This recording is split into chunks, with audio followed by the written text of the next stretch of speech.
without a doubt, I think it's by far the best league in the world. How dare you score like that in the Premier League? Mission accomplished in the Premier League. The American. Hello, everyone, and welcome to our fifth edition this year of the American Scouser TV Premier League Show Matchweek 5. I am joined this week by my co-host today and Irish extraordinaire, Mr. Macka. How are we doing today? No, it's Monday. Everybody does bad on Monday, but at least we have soccer to look forward to this week, and European soccer at that.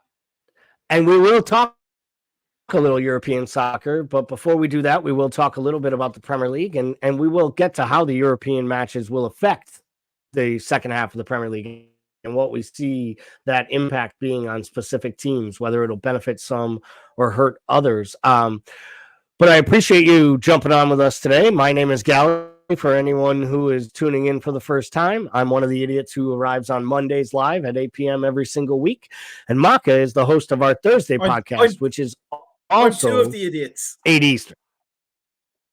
Right, you're 2 of the idiots. You fill the screen well. And as you can see from his heading, he's not sure if it's Thursday already.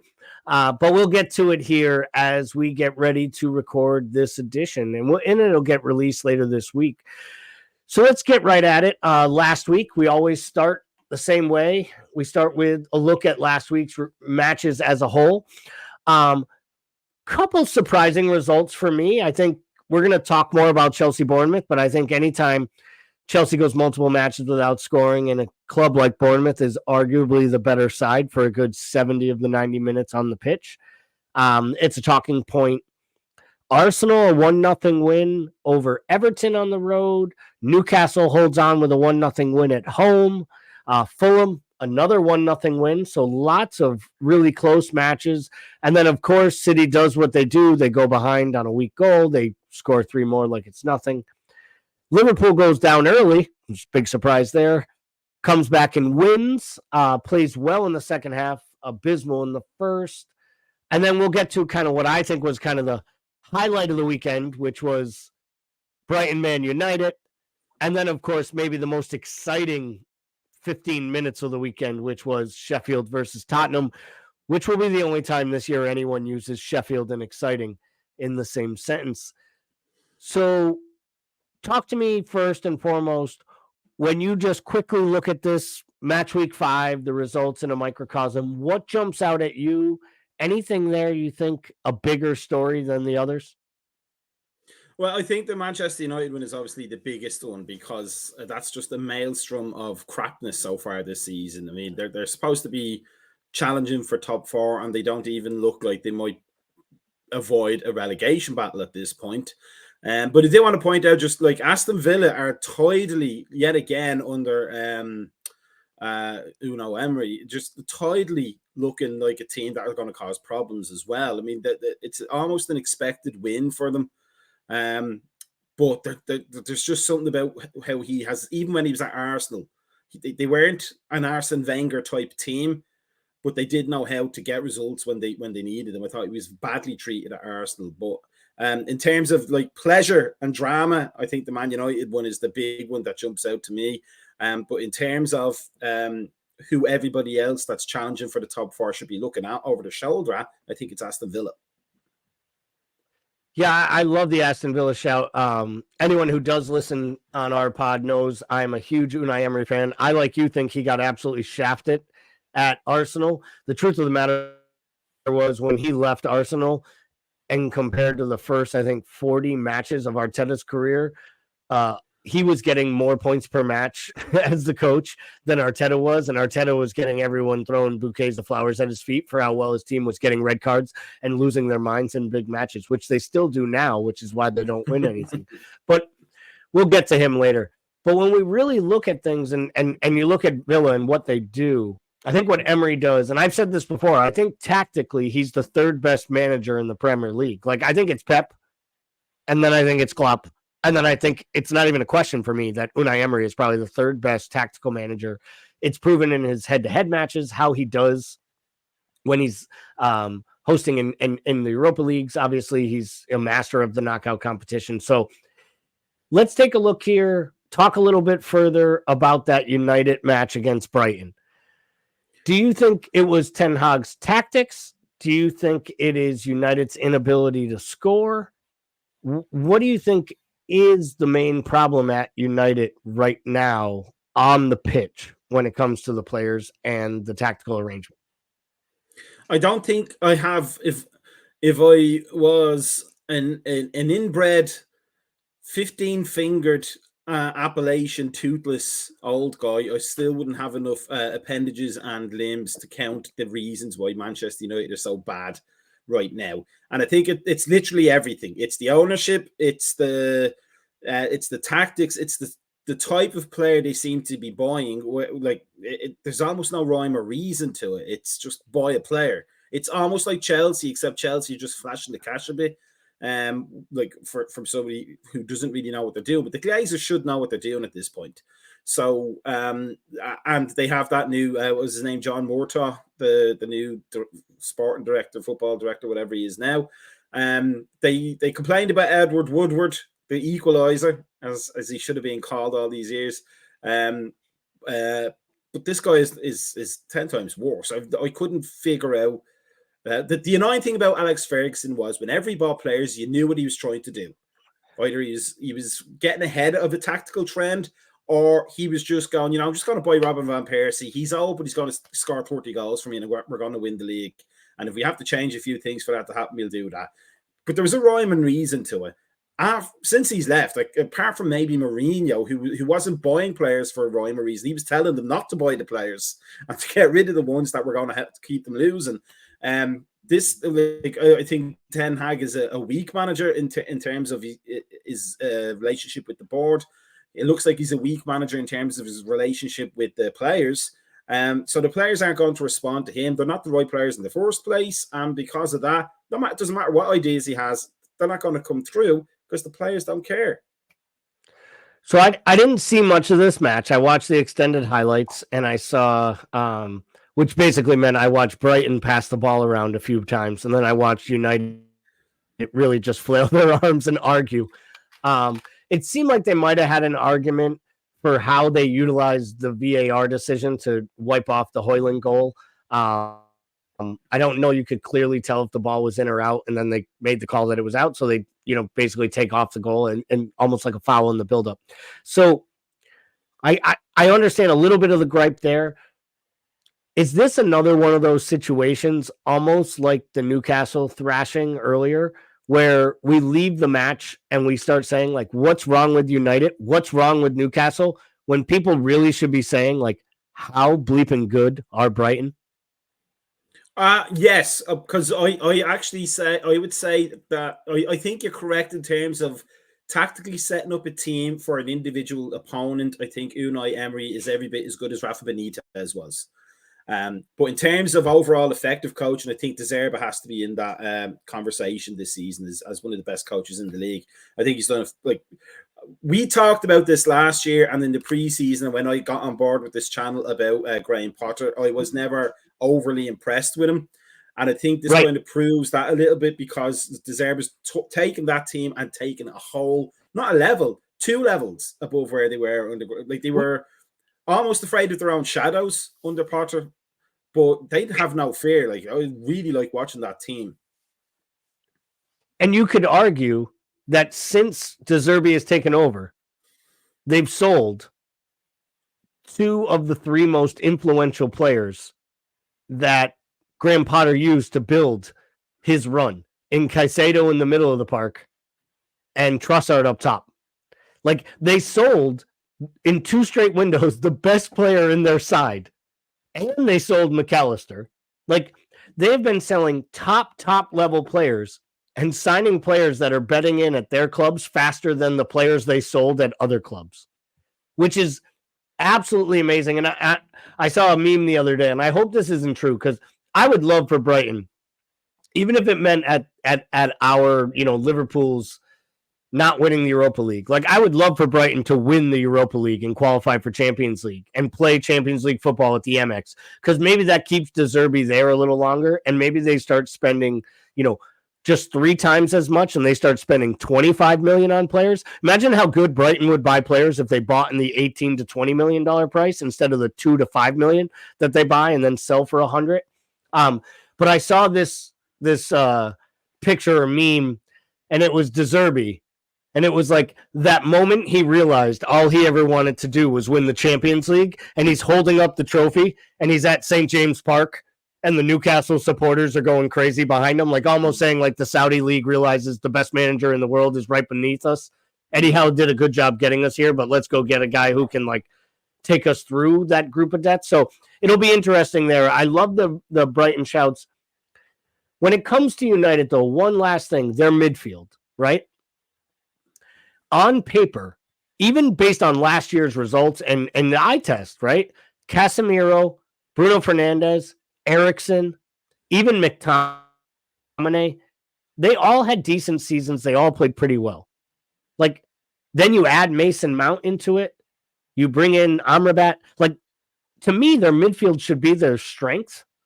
And it looks to me like it's their weakness. What do you think that comes down to? Is it Ten Hag's tactics where he's playing them, or have the wheels just fallen off on 3 of these 5 guys already at once? Well, let me put it to you this way and see what you think. Naming all of those players, Eriksen, Casemiro, those 4, McTominay and Mount, do you not get the impression that each one of them has some sort of fatal flaw? Like, Eriksen is old. Casemiro, he's fairly old now, isn't he? He's not young, sprightly young. He's getting old now. He's getting fat. Yeah. And he's also he looks like he ate Fred. Yeah. And that's a lot of eating. Fred wasn't a skinny guy. And McTominay is not a complete player. He's a workhorse kind of a player. He's your journeyman midfielder for me. There's nothing special about him, but you can rely on him.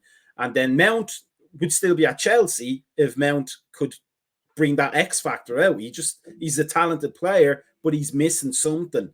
And I think that's part of what it is for United's midfield, is that it's almost like a really good juxtaposition, that game, because everything about Brighton was joined up. Every single player, they weren't the best players in the league by far. You wouldn't put them, the majority of the Brighton team in your top 10 for each position, or maybe top 5 you wouldn't put them in. But they all had a complete game. They know what they're supposed to do on the field to the letter. They know what runs they're supposed to make, who they're supposed to cover, what pressing they're supposed to do. And you have to do that with players, I think, who are not at the top level. You have to get them roles and let them play their roles. And one thing that I think Klopp has been fantastic at it is just get players to do the things they're good at for the most part, and then let them improvise around that. For these players, because they have something missing and because there doesn't seem to be a joined-up tactical plan, you're leaving them to their flaws as much as to their talent. So they might do something really good, but then for Eriksen, say, he might not be fit enough to track back in the 17th minute, and that's where they're going to concede a goal, because now they're missing a midfielder because they haven't subbed them off yet. Or, as you say, Casemiro hasn't waddled back to the halfway line because he didn't take enough slim fast that week. And then McTominay is just McTominay. He's left holding the fort, and he's not talented enough to do that. And then Mason Mount is wondering why he ever left Chelsea in the first place. Yeah, so there's a fatal flaw in any combination that they put out there that's going to be it's going to be the weak link in any midfield chain they create. It's true too, and their greatest strength in that midfield is probably their biggest flaw, which is the fact that they took their best talented player in Bruno Fernandes and they put the armband on him, which just puts more of a spotlight on him and almost makes it harder to watch him on the pitch, because you think to yourself, like, how can any captain of any club, especially a captain of Manchester United, act like this week in and week out and think like you can get away with it, especially when you're putting in performances like that. We'll talk a little bit more about United in a little bit, specifically to some of the problems they have going on. The second match that we want to talk about here, and we touched on it briefly, and we won't talk about this one as much because, well, it was like watching paint dry for anyone from America who understands that reference, was Chelsea 0, Bournemouth 0, played at the Vitality Stadium. Chelsea goes on the road with their coachless supporters who were forced to brave the transportation all the way from London down to the South Coast. Probably wish they hadn't made that trek, except for the fact that they got to go to the beach and have some fish and chips on a sunny day. With the old people, because Bournemouth is famous for old people. What can we honestly say more about Chelsea's woes and the way they're playing right now? And honestly, if you're Mauricio Pochettino, you have to seriously be given second doubts or second guessing your decision to come back to the Premier League. And if you were going to come back with this lot of characters. Well, a couple of things. The first one is that the Vitality Stadium is probably the least aptly named stadium this weekend in the Premier League, given that game and how bad it was. And then I think from Chelsea's perspective, number one, Pochettino and Spurs and the work he did there, and to a lesser extent, Southampton, but definitely with Spurs, it just seems to me, and it seemed back then as well, and I did mention this as well, I think when I first started here at American Scouser, there was a lot of lightning in a bottle with that. You had the right blend of players and the right manager to get the best out of that blend of players. And it probably always helps if you're a positive manager to be around, somewhere in the sequence where there's been defensive-minded managers before you, because that you get that like instant boost.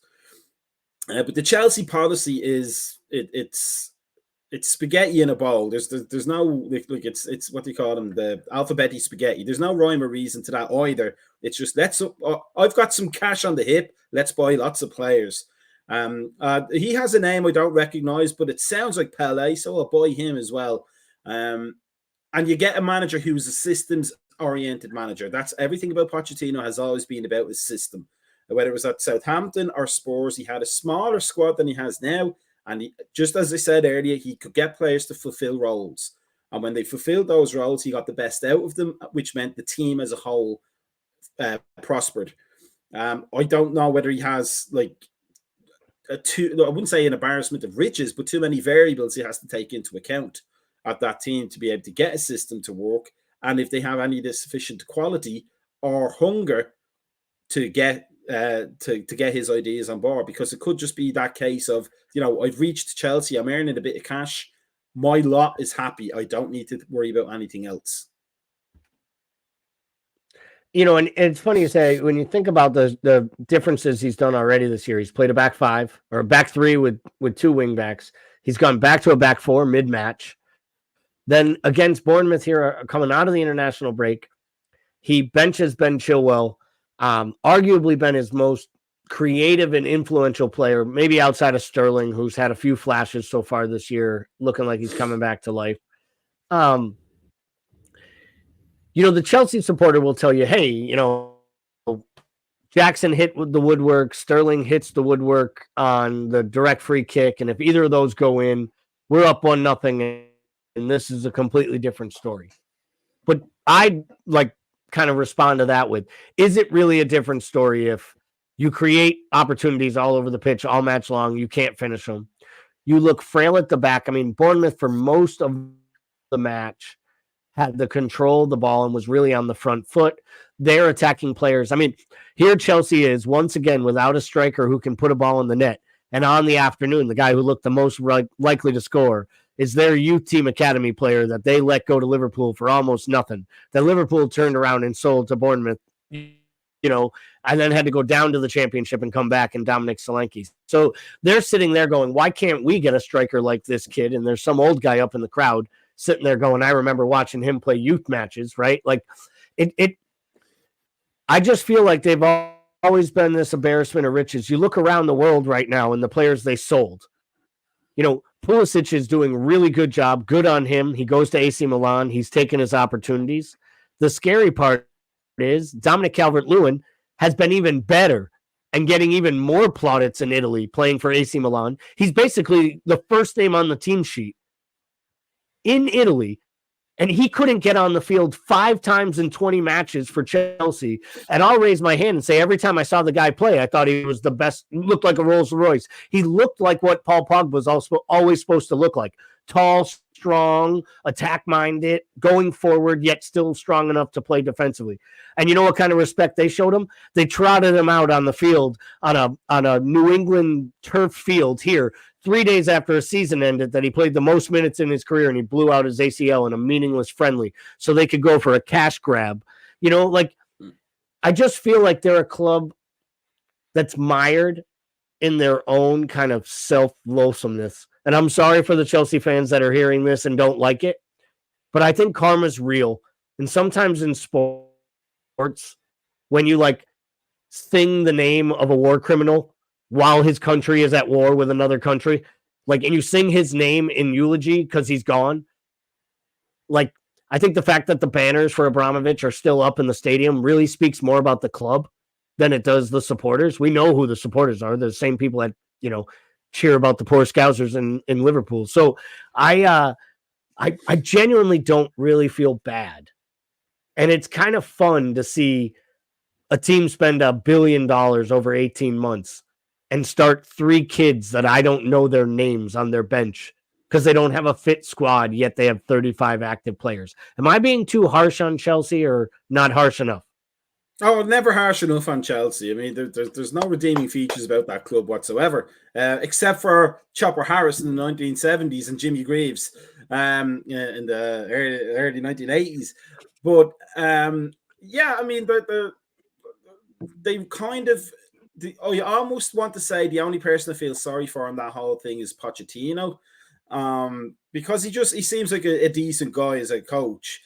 However, then I remember he went to PSG, and then I remember he went to PSG and didn't win the league every year at PSG, despite having the best team in France by a country mile.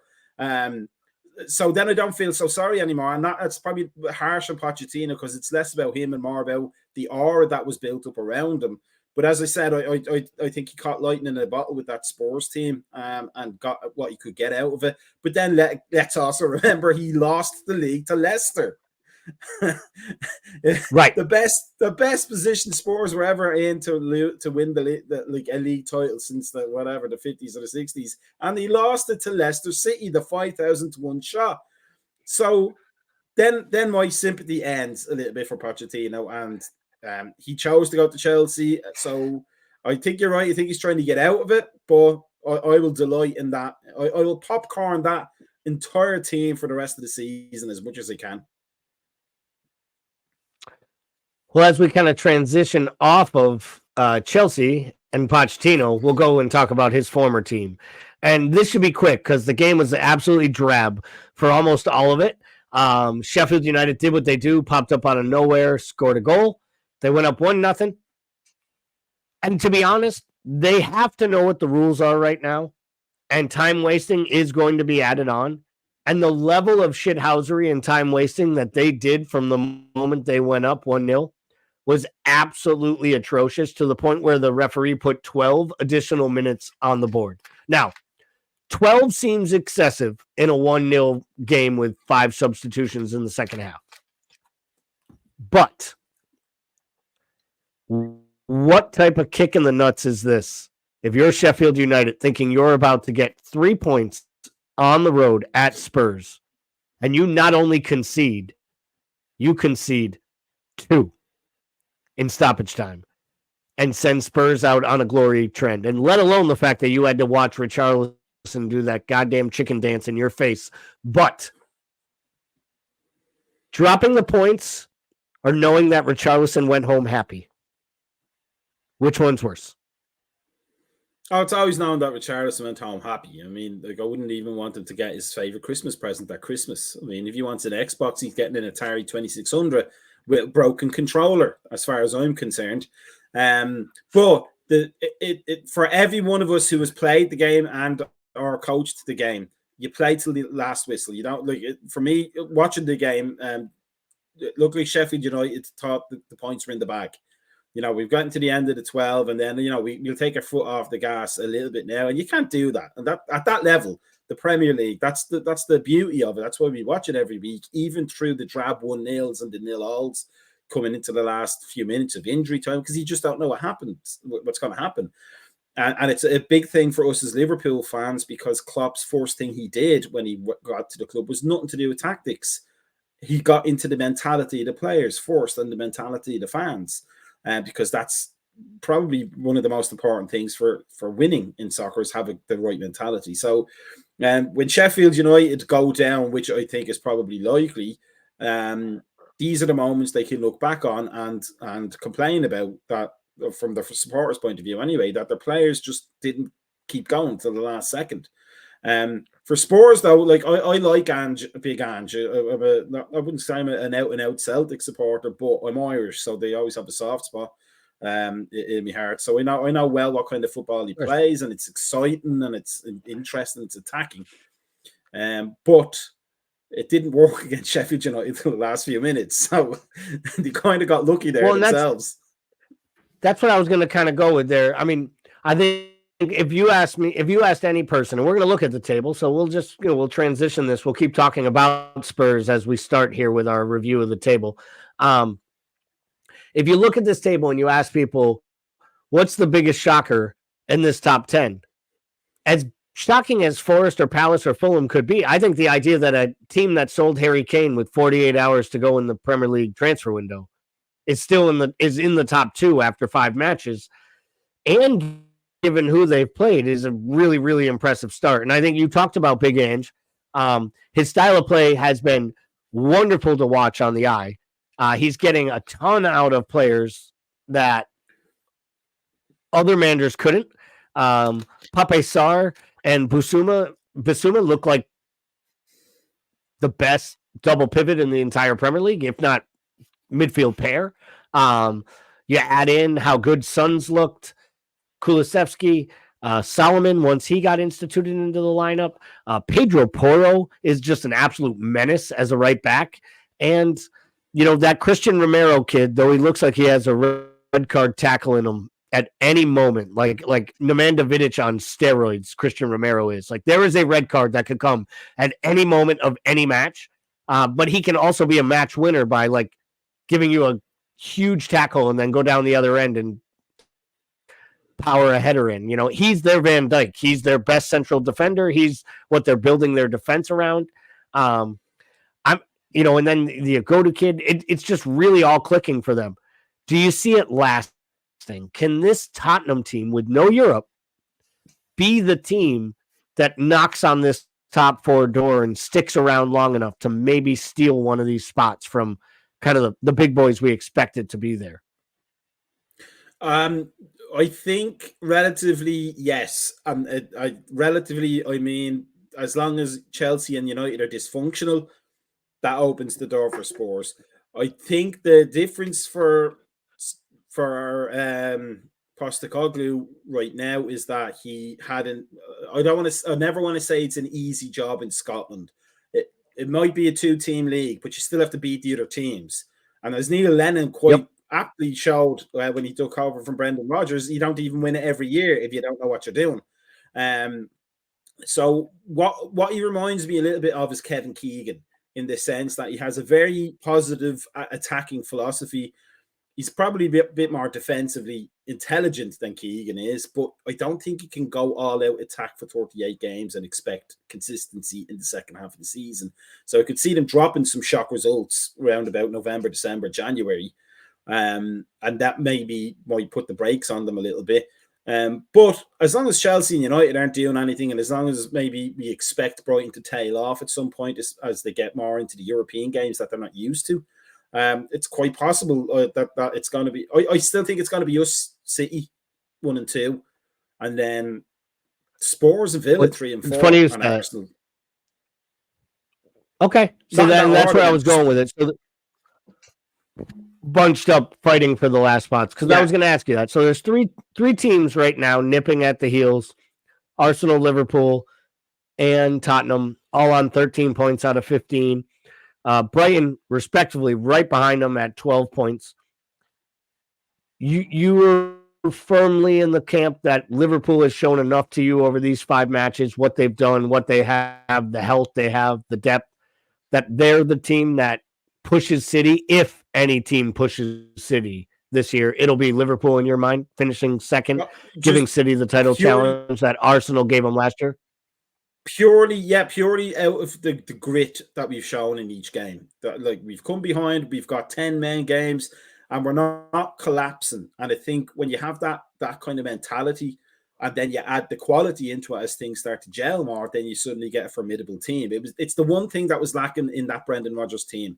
Like, we could outscore teams, but we didn't have the grit to, like, knuckle down and just grind a result out. If we had that, Brendan Rodgers would have been a legend in Liverpool history. He would have, before Klopp, he would have won the league. But he doesn't have it as a man. It just, just his personality doesn't seem to be gritty. It seems to be very technocrat, into the technicalities of the game. But this team just looks like it has grit. So for that alone, I think that's where we're going to be 1 and 2, challenging for City. Spurs, as I said, I think it just depends on how long they can take Angie Ball before they start dropping some points and shock results. Because that's a lot of work, having to constantly be on the attack. It's a lot of physical running. And then, Villa, as we said, they're just, Unai Emery is just a great tactician. So you'd expect them to be up there, and you'd expect De Zerbi to keep things going if you can manage the European games. And I don't want to give Lego Head any credit, but Arsenal is probably going to be up there as well. Yeah, we'll get to them in a little bit. But speaking of grit, it's going to take grit to stay in the Premier League this year, because I think this is going to be quite the battle at the bottom of the table when we start to see it. But before we start talking about the actual relegation zone on this screen, I want to just kind of focus in on positions, 12, 13, and 14. Awful lot of money spent both on the playing team, the field staff, the buys, club values. How surprised are you after 5 matches to see Newcastle and Man United and Chelsea between 12th and 14th in the current Premier League table? I'm only surprised by Newcastle, to be honest, because I thought Eddie Howe did a good job last season. I don't think he's a winner. I think if they want to take that next step, they're probably going to have to get somebody else in that knows how to get teams over the trophy line. But United being like a basket case, and Chelsea just another basket case, but for completely different reasons. Those are the things that sink ships and sink big ships. Those are the icebergs. You don't see what's happening underneath, but you're gonna feel it when you hit it. For United, it's all whatever the drama is that's going on on the training field and in the boardroom and in the dressing room between manager and players. And for Chelsea, it's just a cluelessness from top to bottom. And the manager who probably has realised the cluelessness and is now looking around to see if somebody can take him out with the problem. But Newcastle, I think maybe it's a hangover for them, and maybe they're probably going to start concentrating on the Champions League a bit more once those games start going for them, because that's a whole new world for them. Well, it almost felt like that this week, right? I mean, he was the player of the match. He got the goal. He had one taken off for a penalty in the build-up, but Callum Wilson got the start in the league because they had AC Milan on the road in the Champions League. So they rested Alexander Isak, their record signing. So Almiron didn't start the match. Harvey Barnes got a start. I think Eddie Howe kind of showed his hands. Joe Linton didn't play in the match. Like, they're saving their best 11 to play in the Champions League to at least give it a go to see if they can get out of it. Because I think they know what the windfall would be like. It's funny when you're owned by an entire country that you'd be worried about the money you can make in the Champions League. But we all know it's all that financial fair play crap, which is just money on paper allows you to rip it up, light it on fire, and spend twice as much. So when I look at this side, you see everyone from 3 points down, Bournemouth in 15th, all the way down to Luton and Burnley, each with a game to make up, which will be played in match week 7 against each other. So at least they'll have the solace to know they may have a point by the end of it. Do you think this is a 6-team race to go down, a 5-team race? Who between Bournemouth and Luton are you most confident could find their way out of this rather than find their way deeper into it? I have a feeling Burnley can. I think Burnley can figure out a way. I think it's Like I think the company has that thing that Gerrard had and that Xabi Alonso now has of being, Chelsea fans or City fans, pardon me, City fans looking at him and going, he's got to be the next replacement for Pep. Like, he's doing a great job there, etc., etc. And it doesn't work out like that. But I think he's doing some good stuff with Burnley. He did some great stuff in the Championship. So I think they could probably find a way out of it. But I have a stupidly optimistic, sneaky feeling that one of Chelsea or United are going to get dragged into that fairly soon if they can't figure themselves out. And I have a feeling it might be United. I mean, I don't think they're going to get relegated. But kind of like us when we had Hodgson, going into the December and January, it looked like a few losses and we're going to be dropped right into that top bottom four race.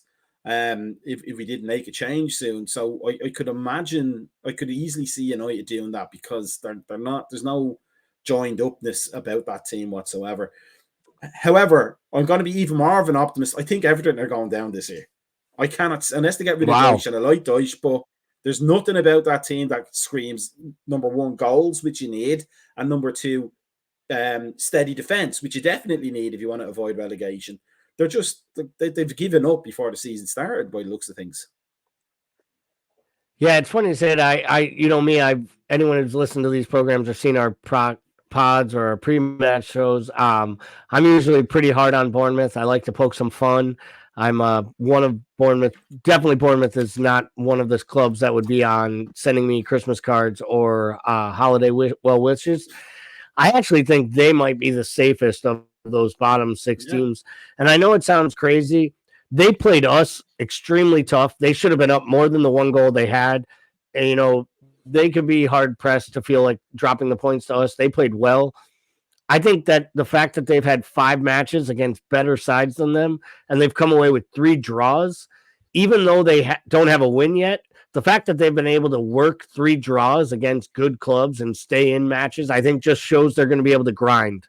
And I think this manager, as much as I thought it was a shame and a sham the way they did Gary O'Neill after he helped them stay up, they obviously hired a better manager because he's already got them playing better and more attractive football. And you can see it in the way they play, and it's almost the players that they can bring in. So you mentioned United possibly being dragged in. We're not going to touch on this for long. We went over a little bit on some of our comments, and I think we touched on some of this. I do want to talk, though, about this man and, more importantly, his man management skills. We've seen so far he's had his run-in with Ronaldo, which he handled 2 different ways. The run-in with De Gea, which I would say could go down as one of his biggest blunders, not for forcing De Gea out, but for how he made De Gea a hero on the way out the door, then brought in another keeper who might not even be as good as De Gea. And now that guy is immediately on spotlight because the United fans love De Gea. Jadon Sancho and his practice row, he took shots at Marcus Rashford. And then now we have the whole Anthony thing, the legal battles. They dealt with Mason Greenwood. I thought he actually handled that pretty well. I have to be fair and raise my hand when I think someone did something well. If you were to sum up Ten Hag, is it dynamic? Is it defiant? Or is it delusional? I'll give you another D word instead. And if you're a fan of Ted Lasso, you'll know what I'm talking about. He's Dutch. If you remember that Dutch character from, I can't remember his name now, from the Ted Lasso, but who always told it straight to you no matter what. I think that I could imagine that a lot of it is down to that. He just tells people what he thinks of them, and he doesn't really care. Like, well, that's his thing. Yeah. So I could see a lot of headbutting going on with Ten Hag and anybody who he doesn't think is pulling in his direction. The problem is that's not good man management. That's not man management at all. Is the idea is to get people to pull in your direction, even if they don't want to. You find a way to convince them that it's in their best interests. As I think it's Tom Landry. I think it's that Tom Landry quote of I might be wrong on that now. Of getting people to do the things they don't want to do in order to achieve the things they want to achieve. It's what Klopp is fantastic with. It's what Pep Guardiola, and despite all the money, he is a fantastic coach, but his players love playing for him. Amazing.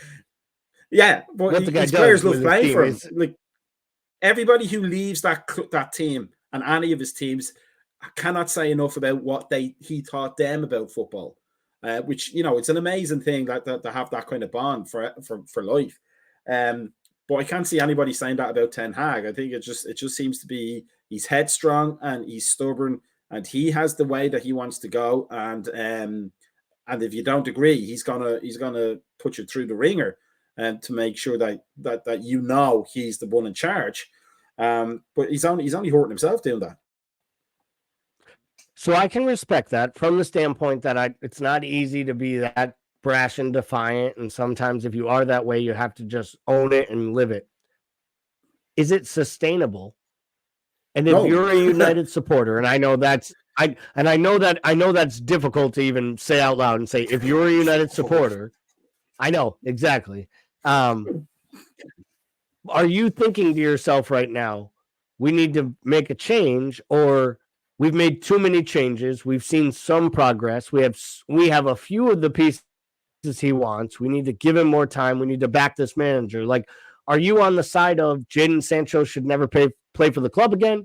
And if he doesn't want McTominay and Harry Maguire and all these players, they got to go? Or are you on the line of United really needs to be careful because the next manager they hire may look at some of these players and say, I would like a workhorse like Scott McTominay who will run through a wall for me, even if he's just a squad player, because we need some of these, because all you have are these guys who want to do, you know, kick-ups and tricks on the side of the pitch and show off for the cameras and maybe assault women. Well, they had that manager for the benefit of the tape, allegedly. But they had that manager in Jose Mourinho, and they didn't back him, and so he went. You know, they did have the manager there that was saying these players are not good enough. You need better players, or you need different types of players. So I think that manager was already there. The United fans didn't take to him. I think if I'm a United fan, if I'm a proper United fan, and by that I don't mean the ones that were born in Salford. I mean the ones that are like from London, and only follow United when they were successful and not before. I think those ones are saying we got to get rid of him.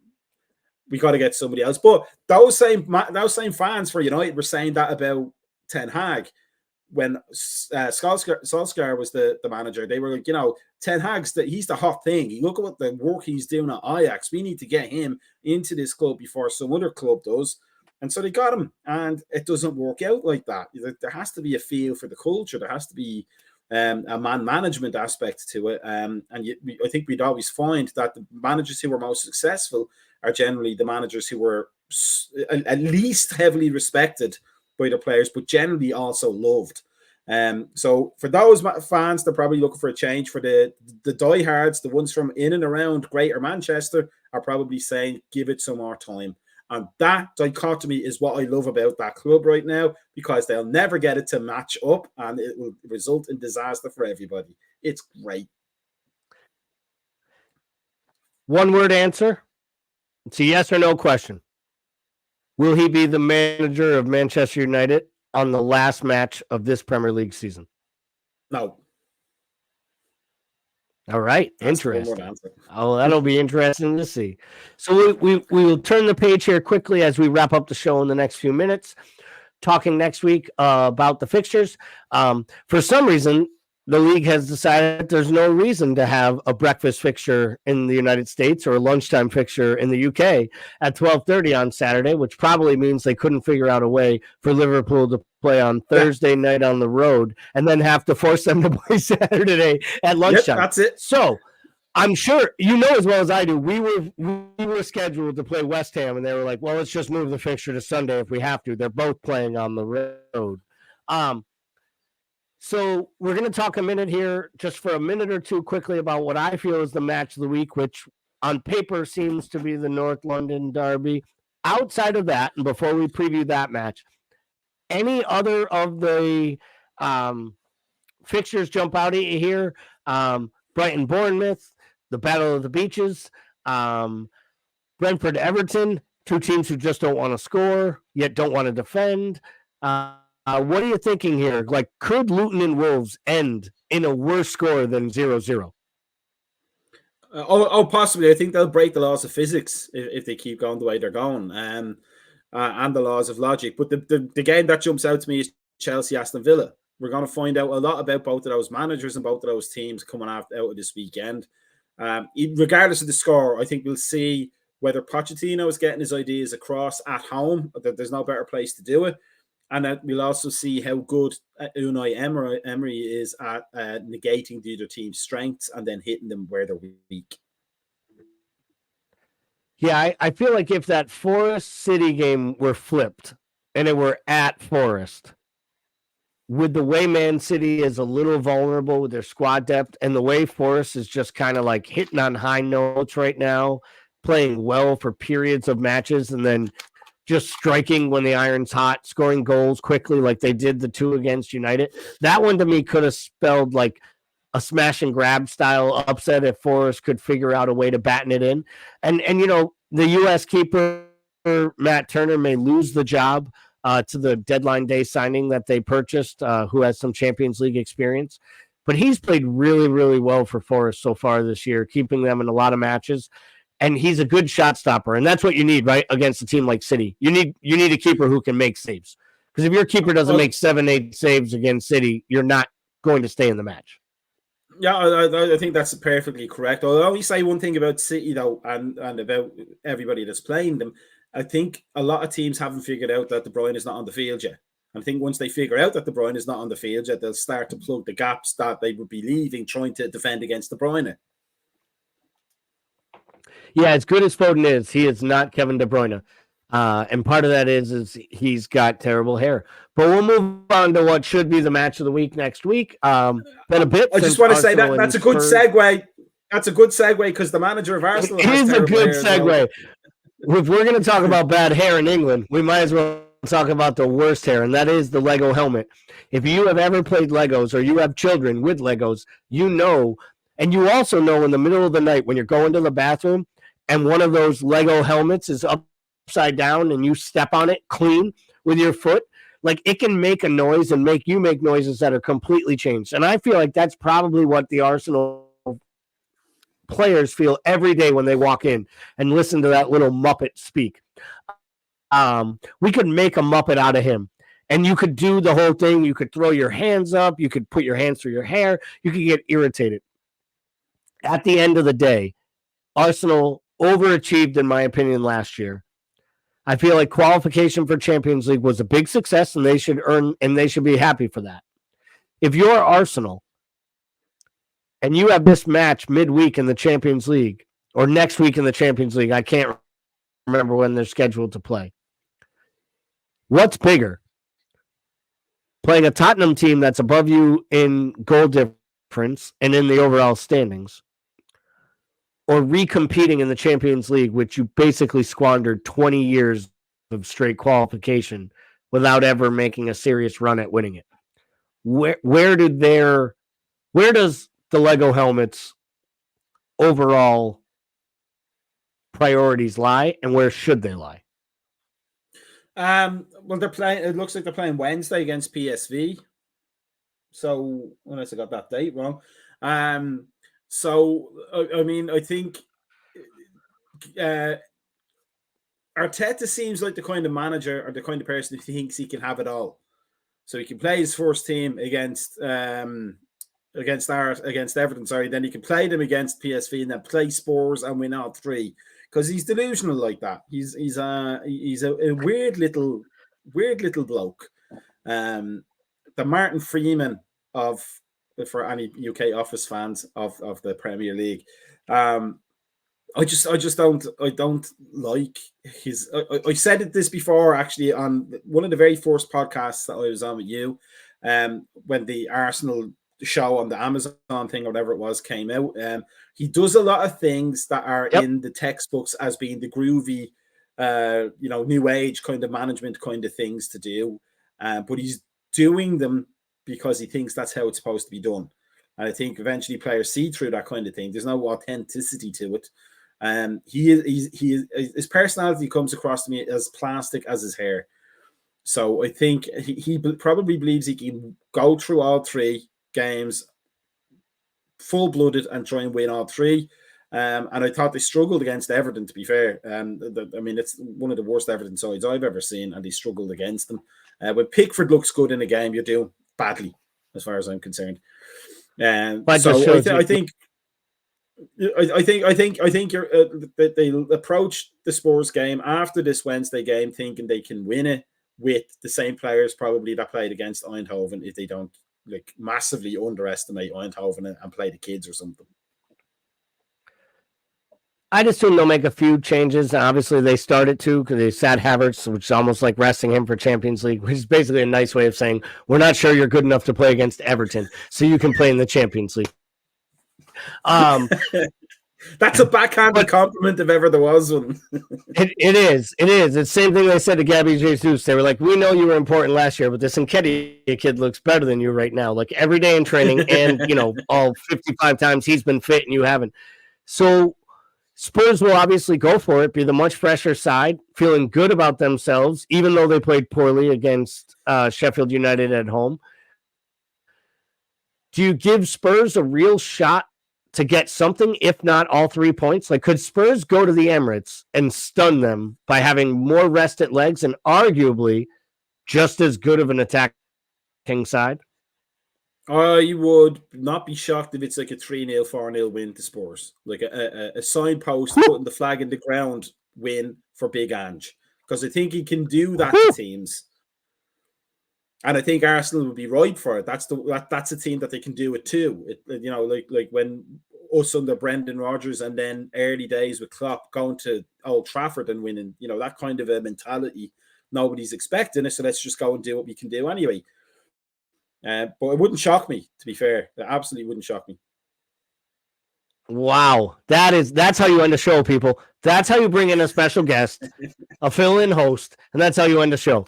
You call for a 3 or 4-0 Spurs smacking in the North London derby, and you basically are asking for Everton. I mean, that is he called for Everton to go down, and that was nothing compared to a 4-0 Spurs win at the Emirates on the weekend. I would love it purely because it probably means my fantasy team does a lot better than if Spurs lose 4-0. But we're going to wrap it up here because we got to get ready for the Monday Night Pod. As always, thank you for viewing. Please, if you aren't already, subscribe to the channel right now. Smash that like button. Leave a comment. Share it with a friend if you think that you would like to get involved. Send us a message on any of our platforms, whether it be on Instagram, TikTok, Facebook groups, social media of all kinds, and of course, and our presence on YouTube TV. We appreciate you. Macka, it was a blast, my friend. Any parting shots as we say goodbye? Everton are tragic. Liverpool are magic, as always. There's no better way to end than that. All right, everyone. Bickler and I should be back next Monday night, barring, well, who knows, something or another unforeseen circumstance that requires us to get a fill-in. But if we get one, I hope they make as much outlandish comments and commentary as Macka. As always, Macka, thanks for joining us. Everyone here at American Scouser, have a great week. Enjoy the match and have a good night.